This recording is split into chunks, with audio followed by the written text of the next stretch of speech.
चलें आज जिस्म के एक ऐसे कमाल के सिस्टम की बात करते हैं जो हमारे हर ख्याल, हर हरकत और हर एहसास को कंट्रोल करता है। जी हाँ, यह है हमारा आसाबी निज़ाम यानी हमारे जिस्म। चलें आज जिस्म के एक ऐसे कमाल के सिस्टम की बात करते हैं जो हमारे हर ख्याल, हर हरकत और हर एहसास को कंट्रोल करता है। जी हाँ, यह है हमारा आसाबी निज़ाम यानी हमारे जिस्म का कमांड सेंटर। आइए देखते हैं कि ये काम कैसे करता है। कभी सोचा है कि ये सब कैसे होता है?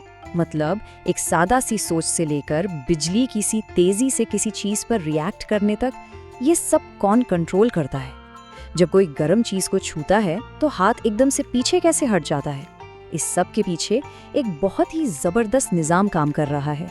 तो जनाब, इस सवाल का जवाब है हमारा आसाबी निजाम या नर्वस सिस्टम। ये समझ लें कि ये हमारे जिस्म का अपना हाई स्पीड इंटरनेट है जो हर लम्हे सिग्नल्स भेजता और वसूल करता है ताकि जिस्म के हर हिस्से को पता हो कि उसे क्या करना है और कब करना है। अच्छा, तो ये पूरा सिस्टम काम कैसे करता है? इसके मेन पार्ट्स कौन कौन से हैं? चलें देखते हैं। इस सिस्टम के समझे दो बड़े हिस्से हैं। एक तो है इसका हेडक्वार्टर और दूसरा वो नेटवर्क जो इस हेडक्वार्टर को हर जगह से जोड़ता है। उसे समझने के लिए ना एक बड़ी कंपनी की मिसाल लेते हैं। जो सेंट्रल नर्वस सिस्टम यानी CNS है, वो है इस कंपनी का हेड ऑफिस यानी हमारा दिमाग और स्पाइनल कॉर्ड। यहीं पर सारे बड़े बड़े फैसले होते हैं। और फिर आता है पेरिफेरल नर्वस सिस्टम यानी PNS। ये इस कंपनी के फील्ड एजेंट्स हैं यानी वो तमाम नसें जो पूरे जिस्म में फैली हुई हैं। इनका काम क्या है? जिस्म के कोने कोने से खबरें हेड ऑफिस तक लाना और हेड ऑफिस के हुक्म आगे पहुंचाना। अब जब हमने बड़े स्ट्रक्चर को देख लिया है तो जरा और गहराई में चलते हैं। बात करते हैं इस सिस्टम की सबसे छोटी लेकिन सबसे अहम इकाई की। मिलते हैं न्यूरॉन से।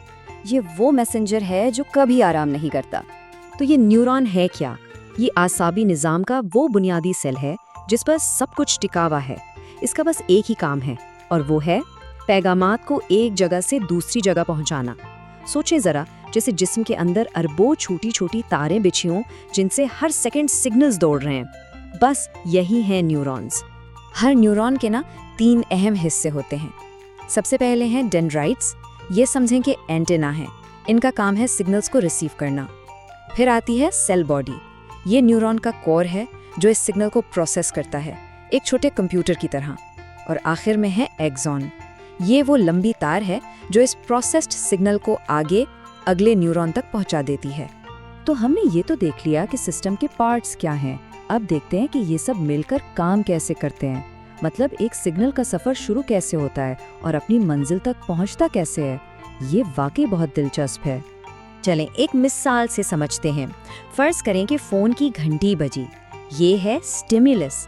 अब कान में मौजूद जो रिसेप्टर्स हैं वो इस आवाज को पकड़ते हैं। ये इन्फॉर्मेशन एक सिग्नल बनकर सीधा CNS यानी दिमाग तक जाती है।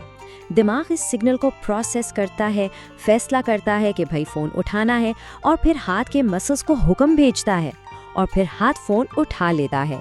ये है रिस्पॉन्स और ये सब कुछ पलक झपकने में हो जाता है। लेकिन हर बार तो सोचने का वक्त नहीं होता ना, ख़ास तौर पर जब कोई ख़तरा हो। तो ऐसी सूरत हाल में क्या होता है? यहीं पर एंट्री होती है हमारे जिस्म के एक सुपर हीरो की, रिफ्लेक्स एक्शन की। ये एक ऑटोमेटिक सिस्टम है जो हमें खतरे से बचाने के लिए फौरन एक्शन लेता है। देखें, रिफ्लेक्स एक्शन इतना तेज रिएक्शन है कि सिग्नल दिमाग तक जाने का इंतजार ही नहीं करता। सोचने का टाइम ही नहीं होता। सिग्नल सीधा स्पाइनल कॉर्ड तक जाता है और वहीं से फौरी तौर पर एक्शन का हुक्म आ जाता है। ये समझे कि खतरे की सूरत में दिमाग को बाईपास करने वाला एक शॉर्टकट है जो जिंदगी बचाने के लिए बना है। इसकी सबसे बेहतरीन, सबसे आम मिसाल क्या है? गर्म चीज को छूते ही हाथ का एकदम से पीछे हट जाना। जब हाथ पीछे हट रहा होता है ना, तब तक तो दिमाग को खबर भी नहीं होती कि हुआ क्या है। ये है रिफ्लेक्स एक्शन की ताकत, सोच से भी तेज। इस चार्ट को देखें तो रफ्तार का फर्क साफ नजर आता है। अगर कोई किताब उठानी हो तो ये एक सोचा समझा काम है। इसमें दिमाग को तकरीबन आधा सेकंड लगता है।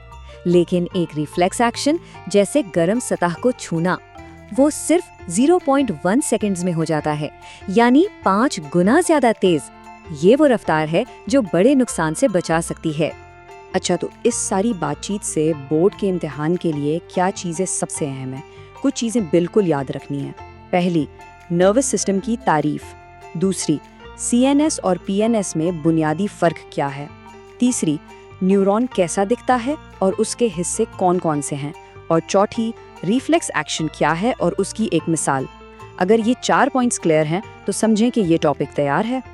तो हमने ये तो जान लिया कि हमारा नर्वस सिस्टम हर एक्शन को कैसे कंट्रोल करता है, लेकिन एक सवाल अब भी बाकी है।